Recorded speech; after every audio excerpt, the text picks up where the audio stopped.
vida conjugal das pessoas, como é que as pessoas estão vivendo, convivendo. E aí comecei a ler um pouquinho e falei, bom, acho bacana, né, falar um pouquinho a respeito da vida conjugal. Afinal de contas, nós viemos, né, de uma união, nós vamos ter as nossas uniões, todo mundo vai passar por isso, ou já passou, está passando.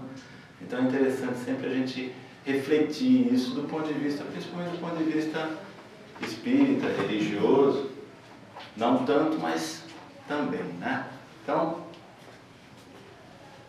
vida conjugal. Vamos falar um pouquinho, primeiro, alguns números para que a gente se situe, né? Então, de 1984 para 2007, estatisticamente, o número de divórcios aumentou 200%. Assim, não é o Ricardo que está falando, nem está observando. Realmente as coisas vêm acontecendo. E no Brasil, estatisticamente, de cada 100 uniões oficiais que acontecem, 28 delas terminam com a chancela da justiça. Então, daquelas uniões formais que a gente sabe, que a gente conhece, estatisticamente quase 30% terminam chanceladas na justiça. Se a gente for pensar que as pessoas, quando se unem, têm um objetivo comum, se gostam, têm uma afetividade, querem construir alguma coisa, é um número muito grande, né? Isso oficialmente. A gente sabe que existem as uniões não oficiais que também estão terminando por aí. Tá? Então a gente tem esses dados importantes. Quero confiar para vocês também que da minha história de vida, passei por situações bem complicadas dentro da minha família, então acho legal dar esse depoimento, né? O Ricardo falando sobre vida conjugal, parece que é um negócio fácil, né? Não é nada fácil. Dentro da minha família, quando eu tinha já meus 8 meses, nem 1 ano de idade, meu pai já saiu de casa. O casamento da minha mãe terminou cedo.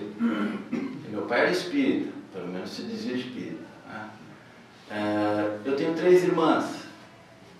A minha primeira irmã que casou, ela ficou 6 meses casada e o casamento terminou rapidamente, por conta de traição do marido. Isso já faz tantos anos que eu posso aqui contar, não tem problema nenhum. Minha outra irmã resolveu morar num outro país porque aqui não encontrava quem ela gostasse, queria casar a todo custo. Teve um filho, o pai abandonou, o casamento nem começou. Então, um segundo relacionamento frustrado.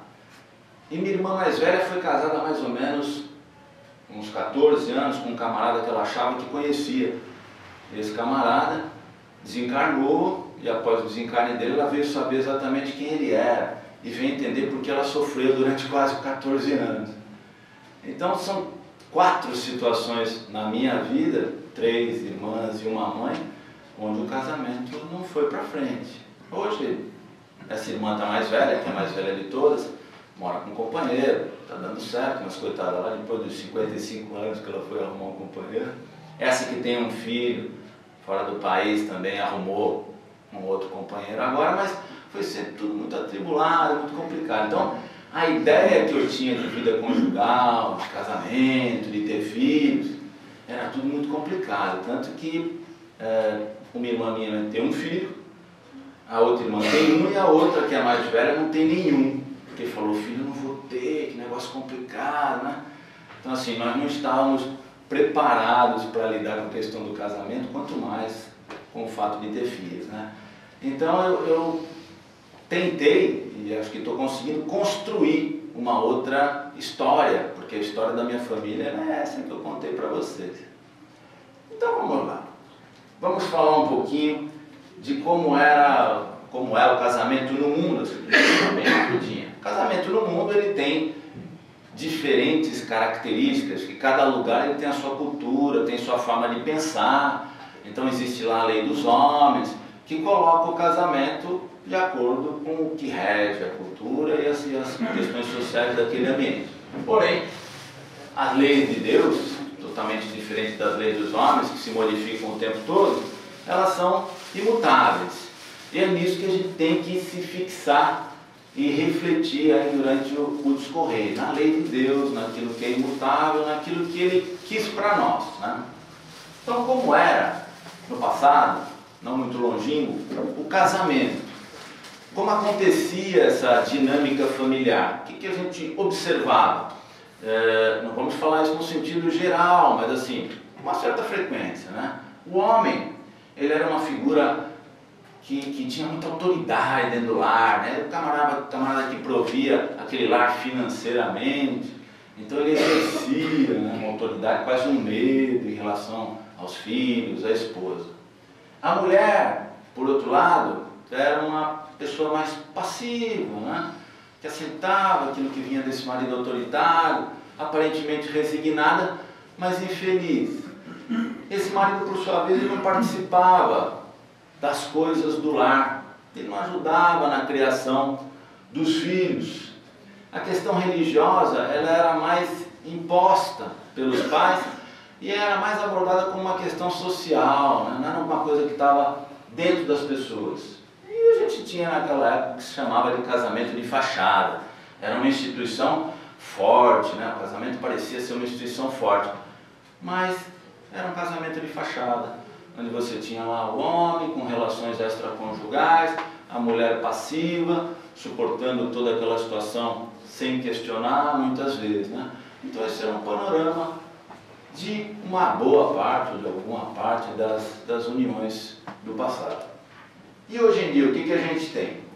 A gente tem homem e mulher numa situação muito equilibrada, né? Com direitos e deveres iguais, do ponto de vista financeiro, trabalho. Só que a gente encontra também uma mulher com dupla jornada, aquela mulher que foi trabalhar fora e que também tem que cuidar dos filhos. E o homem, infelizmente, ainda não participa tanto como deveria. A gente tem filhos cuidados por escolas, cuidados por babás, os filhos muito soltos, né?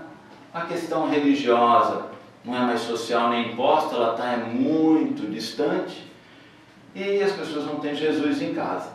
E o casamento, ele passou a ser o que a gente viu lá no início, uma instituição frágil, né? Frágil, não duradoura, com muitas separações, com muitas disenções, e tudo isso de uma forma muito fácil. Então, quais são os motivos que levam as pessoas a casarem hoje, né? Então, as pessoas casam hoje por diversos motivos. Casam, por exemplo, para sair de casa. Casam para ficar livre dos deveres e da pressão que existe dentro do lar, porque os pais de alguma forma às vezes tentam conduzir. Então as pessoas acham, bom, vou sair de casa, vou conquistar minha liberdade, né? E a partir daí eu tenho o quê? Tenho a possibilidade de fazer com que os meus sonhos materiais também aconteçam, né? Então, as pessoas criam uma realidade dentro das suas cabeças. Algumas casam e vão buscar o casamento porque tem medo da solidão, não querem ficar só, não querem ficar só de forma alguma, então buscam lá uma companhia. Outras sofrem a pressão da própria sociedade. A sociedade diz, ei, mas você não vai casar, você não vai se unir, você não vai ter filhos. Essa pressão acontece dentro de casa pela própria sociedade. Então às vezes a pessoa pressionada pela sociedade vai em casa, meio sem saber porquê, né? Embalada. A gravidez indesejada é outra coisa que acontece também. É uma outra situação que empurra para o casamento. A gravidez veio, aconteceu, então tem que casar, precisa casar. Então hoje em dia a gente percebe que as pessoas procuram o casamento não pelos motivos verdadeiros, né? Aqueles que deveriam ser, mas pelos mais diversos, para conquistar a liberdade, com a ideia de que vão conseguir progredir materialmente, saindo de casa, por status, para se juntar a uma pessoa que tem um pouco mais de condição social e financeira e de repente alavancar a sua condição também, né? Então, são os motivos que a gente encontra. Quais deveriam ser, verdadeiramente, os motivos que levassem a gente a uma união estável? O que levaria a gente para buscar o convívio com uma outra pessoa? O que a gente pensa? Bom, a gente pensa em construir alguma coisa. A gente pensa em construir um lar, algo que seja do casal, algo que seja dos dois. E a gente pensa em ter filhos. Filhos naturais, filhos adotados, filhos que já existem no relacionamento. E a gente pensa em educar esses filhos e aprender com esses filhos. Né? O que mais? Aprender a viver em família. O casamento é uma baita escola, né? Assim como o planeta Terra, conviver, viver significa o quê? Viver em família significa renunciar, significa sacrifício, significa a gente aprender a tolerar, significa a gente ter flexibilidade, versatilidade, né? Então, exige um esforço, mas é nisso que a gente deve pensar, que quando a gente vai para uma união, que a gente vai para uma vida em família, a gente está pensando em alguma forma em progredir emocionalmente, porque uma união com amor estável, ela dá segurança, ela dá sustentável emocional. A gente quando vai se unir, quando vai casar, a gente pensa em progredir materialmente também, porque se tem amor, se tem serenidade, se tem companheirismo, é conjunto, a coisa material ela pode crescer. E a gente pensa em evoluir também do ponto de vista espiritual. Porque quando a gente se une, a gente sabe que está ali iniciando um compromisso que de alguma forma já estava programado, já estava marcado, né? Alma gêmea não existe, para metade também não. Mas existem as vidas passadas, existem as nossas pendências, as coisas que a gente tem que resolver. E nada como o casamento, nada como a união, nada como você estar junto dentro de uma casa, criando filhos, se relacionando. Porque se relacionar é uma arte, né? Uma arte muito difícil e precisa de uma série de recursos para que a coisa aconteça. Então, as pessoas quando pensam em se unir, ao invés de pensar em vou sair de casa, vou conquistar minha liberdade, eu vou evoluir materialmente, eu vou me livrar desses problemas aqui da minha casa, deveriam pensar em construir algo juntos. É isso que Jesus nos diz no Evangelho, é isso que Deus quer de nós, né? Ele quer de nós essa construção. E dentro dessa construção, o exercício da nossa encarnação, onde a gente vai exercitar tudo aquilo que a gente acha difícil. Nossa capacidade de perdão, nossa capacidade de indulgência, nossa capacidade de se sacrificar pelo outro. Né? Então, tudo isso é o que nos levaria a pensar numa união. Mas hoje em dia está acontecendo o quê? As pessoas elas não se esforçam, depois da união acontecida, em manter o casamento.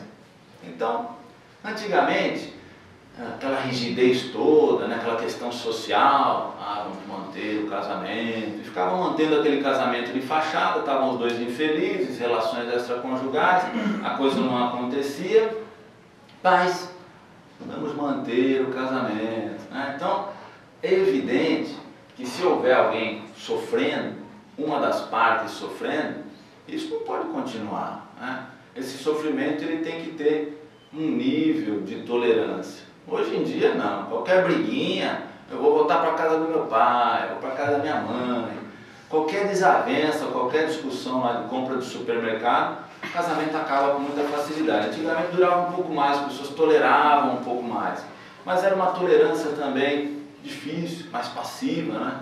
Hoje em dia a atitude está demais, rápida demais, e as pessoas não têm o mínimo de capacidade de sustentar as diferenças, as dificuldades, refletir sobre essas dificuldades, dialogar a respeito dessas dificuldades. Então facilmente separa. Separa porque casa de novo ali, aí começa um outro relacionamento e vai pingando de galho em galho. Mas, voltando a essa segunda questão aqui, quando existe o sofrimento de uma das partes, quando existe agressão, quando existe violência, quando existe um ambiente insustentável, é evidente que tem que haver separação. Né? Alguém errou, e esse que errou fica para trás, aquele que quer acertar vai em frente, reconstruir sua vida, começar de novo. Todo mundo tem o direito de recomeçar. Quando o outro não quer andar junto, quer andar numa outra direção, eu vou procurar a minha direção. Né? As pessoas têm uma expectativa muito falsa a respeito das uniões. Quando a gente fala em casamento, gente, não é casamento formal, qualquer tipo de união, né? Então essa expectativa falsa é quase que uma brincadeira de casinha, né? As pessoas acham que casar é uma brincadeira de casinha. Eu vou sair lá da casa dos meus pais, onde eu tenho toda a mordomia, cozinham pra mim, limpam pra mim, passam pra mim. Eu só trabalho um pouquinho fora, mas o dinheirinho é todo meu, ainda estou aqui, não pago aluguel, aquela moleza. Saio de casa e me deparo com uma situação totalmente diferente quando eu vou viver com o outro. Então, a expectativa é muito infundada. As pessoas acham que vão sair de casa e vão viver um conto de fadas, que não vão haver problemas, que o outro vai ter que se adequar às nossas ideias. E aí, de repente, o tal do egoísmo e o tal do individualismo aparecem com muita intensidade, né, dentro dos lares. Porque as pessoas estão acostumadas a viver nos seus pequenos mundos, estão vivendo lá na casa do pai, mas dentro do seu quarto, com as suas coisas. Dividir é algo complicado, né, é algo complicado. Por isso que um filho só às vezes é complicado. Porque quando tem o segundo, divide, né? A gente fala, o segundo já nasce dividindo, né? Porque já tem o primeiro lá, o primeiro reina por um tempo. Então é muito importante a convivência. E as pessoas acham que essa mudança vai ser simples, vai ser fácil. Eu vou entrar lá no meu próximo lar e tudo vão ser flores. Não vou ter que renunciar a nada, não vou ter que me sacrificar, é tudo muito simples. Então existe toda uma expectativa. E a gente não entende, às vezes as pessoas falam, poxa, namoraram 10 anos e ficaram casados 6 meses. Será que não conhecia o outro? Viver a dois é outra coisa. Você se relacionar, uma certa distância, sem dividir ali as escovas de dentes, as travesseiras, a cama, o mesmo espaço, dia e noite, é totalmente diferente. Muitas pessoas só vão conhecer de fato as outras profundamente na convivência do dia a dia. Os hábitos, os vícios, os defeitos, as virtudes.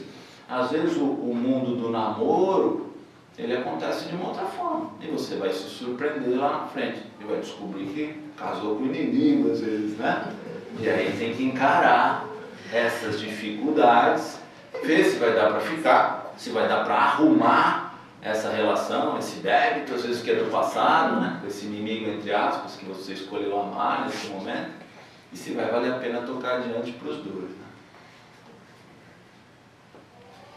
A Lucine falou de um livro do Alberto Ribeiro, está aqui o livro, parece que é muito legal, chama Arte do Reencontro, Casamento.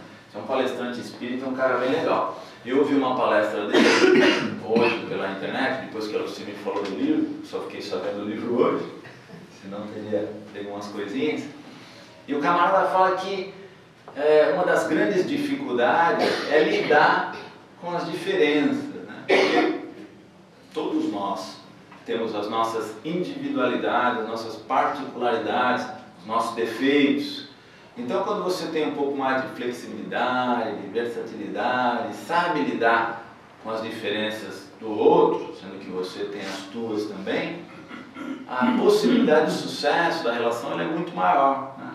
Então, ele diz assim, que bom casamento é aquele em que você casa muitas vezes na relação.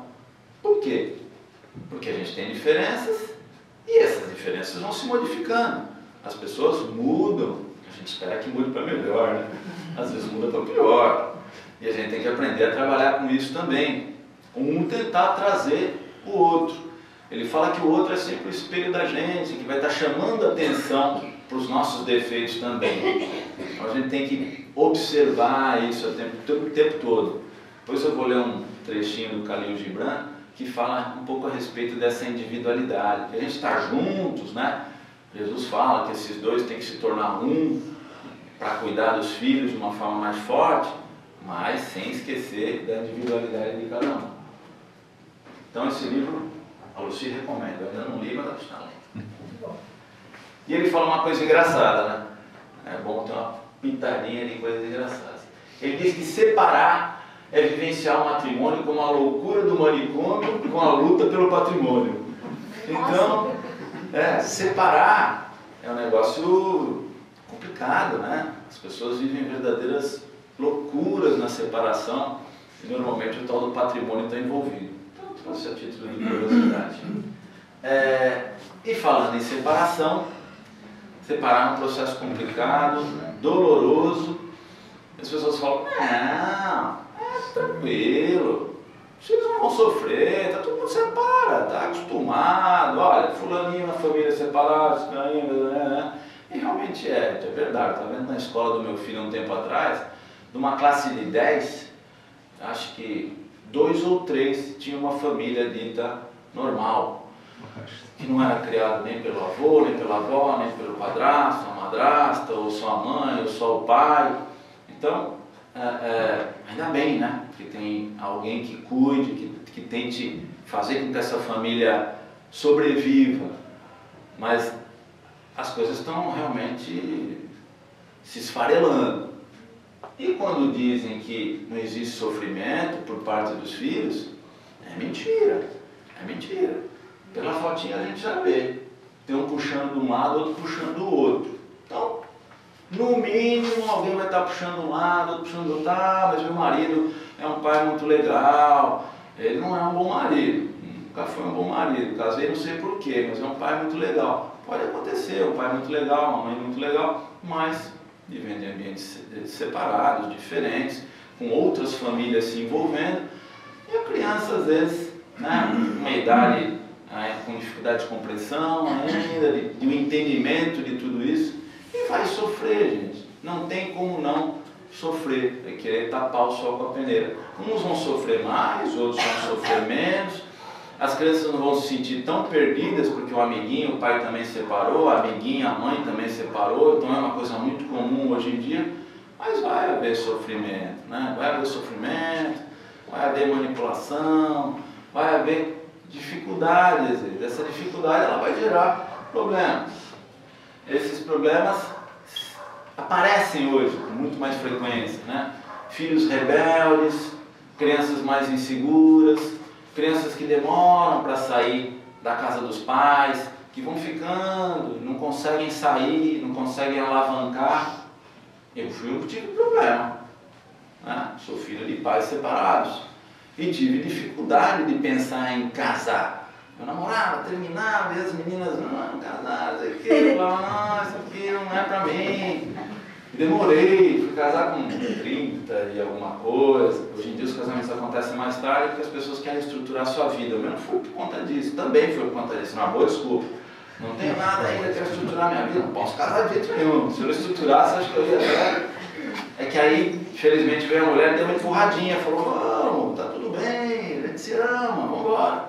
Então nem pensava em casar, quanto mais ter filhos. Eu estava com 17 anos, tenho 2 filhos, já me relaciono há mais de 20. Eu falei, puxa, acho que eu estou acertando alguma coisa. Então, a gente encontra os filhos hoje, produtos, subprodutos dessas separações todas, dessa forma. Se já está difícil educar, dentro de casa, com um casal unido, firme, determinado, que a família é a base de tudo, né?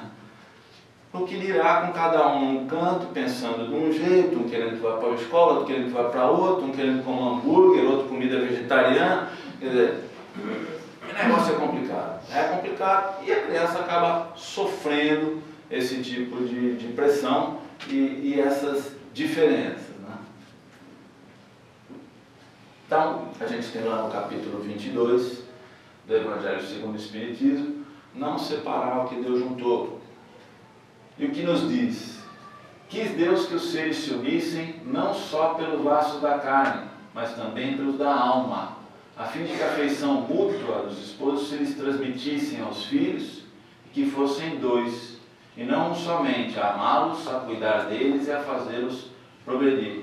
Então, antes de tudo, a gente não pode esquecer que somos espíritas, somos espíritos e somos almas que vamos estar se unindo com as nossas dificuldades, com as nossas imperfeições, com as nossas diferenças, mas o objetivo é esse. O objetivo é essa união que fortalece e que ajuda a semente que vem, que são os filhos, né? E todo mundo progride junto.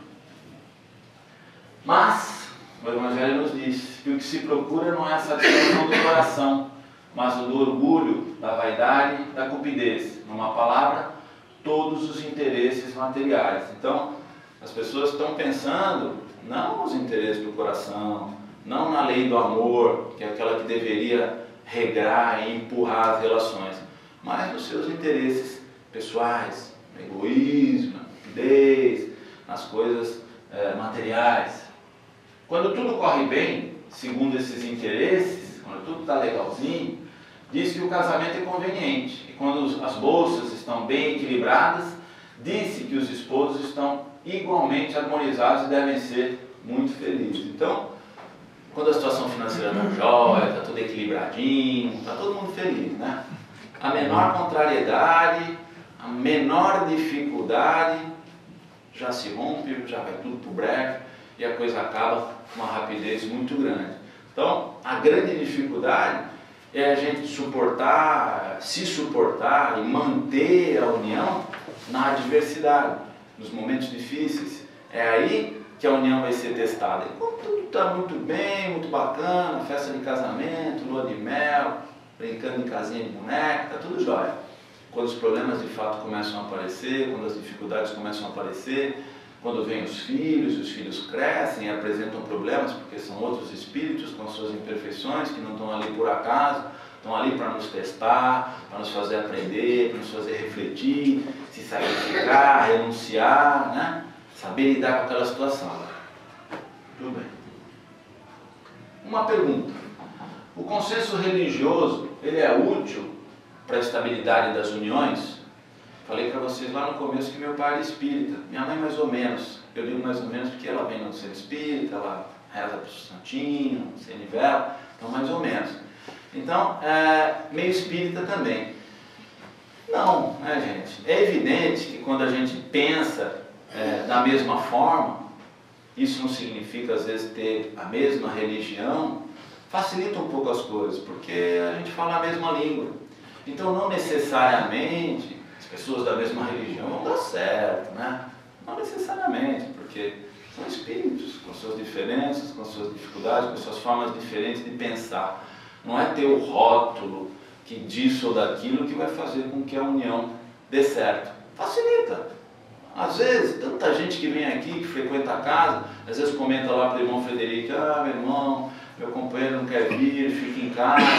O irmão falar para ele, não tem problema, você está vindo, está aprendendo, está se fortalecendo, está levando as coisas para dentro do teu lar, desde que o teu companheiro aceite, não te bloqueie, né, te respeite, está tudo muito bem. E está tudo muito bem. É assim que tem que ser.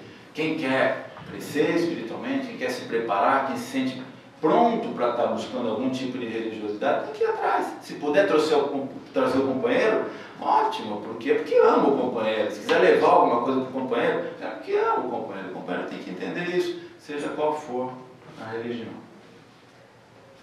Então o que falta hoje? O que falta de fato nas uniões?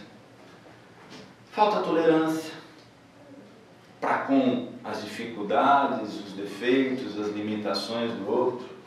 Falta paciência, falta capacidade de perdoar, de exercitar esse nosso perdão nas pequenas coisas fora de casa e depois nas grandes coisas dentro de casa, na vida conjugal. Falta o companheirismo, né? As pessoas estarem juntas, fazendo as mesmas coisas num determinado momento, separadas, fazendo outras que são interessantes para cada um, sem esquecer a individualidade de cada um. Depois eu vou ler lá o Calil de Luta. Cumplicidade e respeito. A cumplicidade, ela fortalece, né? O que é a cumplicidade? Um exemplo simples. Lá em casa é assim. André brigou com as crianças, mesmo que eu não concorde, eu fico quieto. A ordem que ela deu, está dada. Depois a gente conversa. Se eu falar, deixa o menino quer computador, você não tem razão. A gente não tem cumplicidade. Desautorizei a minha mulher, a coisa fica complicada, meu filho faz o que quer. Então, se eu não concordo, eu discuto depois, ela também, nós combinado. Mas a gente tem que ser cúmplice, nas coisas boas e nas coisas ruins, né? O diálogo. O diálogo é fundamental. Tem um capítulo nesse livro aí que fala sobre o diálogo. Eu estava dando uma lidinha aqui agora. se a gente não conversar, se a gente não colocar, para aquele que está do nosso lado, dormindo conosco,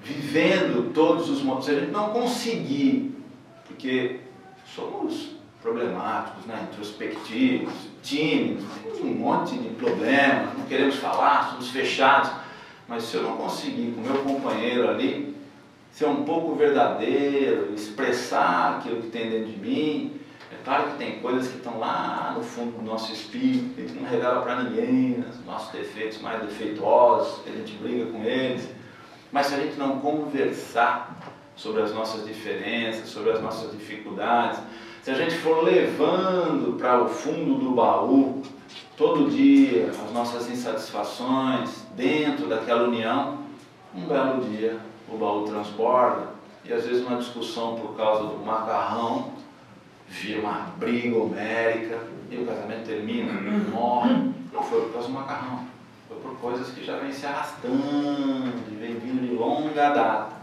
Então, daí a necessidade do diálogo, da conversa, de você estar disposto a ouvir o outro, a escutar o outro, né? A abrir o seu coração para o outro. E você estar disposto também a falar as coisas que estão dentro de você, que te angustiam, que te desagradam. Então, sem diálogo é muito difícil sobreviver, a relação sobreviver, porque isso vai se estender para os filhos, isso se estende para o mundo depois, né? São as pessoas que são muito fechadas, muito lacradas, muito retraídas, mas ele não sabe o que está acontecendo, está feliz, está triste, estou agradando, se não estou, mas normalmente dentro de um relacionamento, a mulher fala, vocês não conhecem meu marido, mas eu conheço ele melhor do que ninguém. Então sabe, está triste, está alegre, mesmo que a cara seja a mesma. Então, as pessoas têm que interagir dessa forma e conversar. Não adianta, ninguém adivinha, tem um monte de médium aí, mas ninguém adivinha o que o outro está pensando e o que o outro está sentindo. Às vezes a gente não está agradando, às vezes o que a gente falou magoou, e não adianta deixar para depois, porque depois junta com outro, junta com outro, junta com outro, e aí acaba explodindo por conta de uma bobagem. Então, não vamos deixar as coisas passarem, vamos conversar. Por fim, o amor, né? Que sem o amor e sem a lei de amor, né, não existe nada. E esse amor ele tem que ser muito grande. É uma coisa que não dá para mensurar, que não dá para calcular, e é uma coisa que está muito ligada também com Deus, né? A gente ter Deus dentro da nossa casa de alguma forma, a gente ter Jesus dentro da nossa casa de alguma forma. Aqui nós somos espíritas, então nós levamos o Evangelho para o lar, nós fazemos a leitura do Evangelho, nós cultuamos as questões relacionadas com Jesus, somos cristãos. Mas, de repente, numa outra religião, o indivíduo também enxerga Deus da mesma forma e leva o bem para dentro da sua casa e trabalha com esse bem que é amor, né? Que é bem, que é amor, que é caridade, que é resignação, que é tolerância, que é paciência, tudo reunido numa coisa só. E o último slide fala a respeito de uma fala que o Emmanuel trouxe uma vez. Ele disse que nós não deveríamos, nas uniões, quebrar os nós, mas que a gente deveria desatar os nós. Então, nós estamos vindo para o planeta Terra para desatar muitos nós, a Lúcia sempre fala isso. E a união às vezes é isso. Se você quebra, rompe, separa, você não desata nada, né? Fica fiapo para um lado, fiapo para o outro, isso não tem jeito de emendar. Vai emendar quando? Lá na erradicidade volta casado de novo, para cumprir a mesma coisa, até desatar o nó. Então, muito sábia as palavras do Emmanuel. E o profeta Khalil Gibran, que é citado pelo Alberto, na palestra que eu vi dele, ele fala sobre a questão do casamento aqui, que é um dos discursos do profeta. Ele diz assim, vós nascestes juntos, e juntos permanecereis para sempre. Estareis juntos, quando as brancas asas da morte dissiparem vossos dias. Sim, estareis juntos ainda no silêncio da memória divina. mas que haja espaços em vossa união, e que os ventos do céu passeiem entre vós. Amai-vos um ao outro, mas não façais do amor um grilhão. Que as ondas do mar passeiem entre as praias de vossas almas. Enchei o cálice um do outro, mas não bebei do mesmo cálice. Dai do vosso pão um ao outro, mas não comais do mesmo pedaço. Cantai e dançai juntos, e sede alegres, mas deixai cada um de vós estar sozinhos. Como as cordas do alaúde, que separadas vibram em harmonia. Dai vossos corações, mas não os confiai um ao outro, pois somente a providência divina pode contê-los. E permanecei juntos, mas não em demasia, pois os pilares do templo erguem-se separados, e o carvalho e o cipreste não crescem à sombra um do outro. Ou seja, somos espíritos individuais, né? E dentro dessa nossa individualidade, a gente tem que buscar a nossa felicidade e o nosso equilíbrio interior. E é a partir dessa nossa felicidade, desse nosso equilíbrio, que a gente pretende que o outro tenha também, que a gente possa fazer essa comunhão, né? Essa grande união mesmo, espiritual, não só uma coisa material, que rapidamente se dissipa, mas que permanece por toda a eternidade.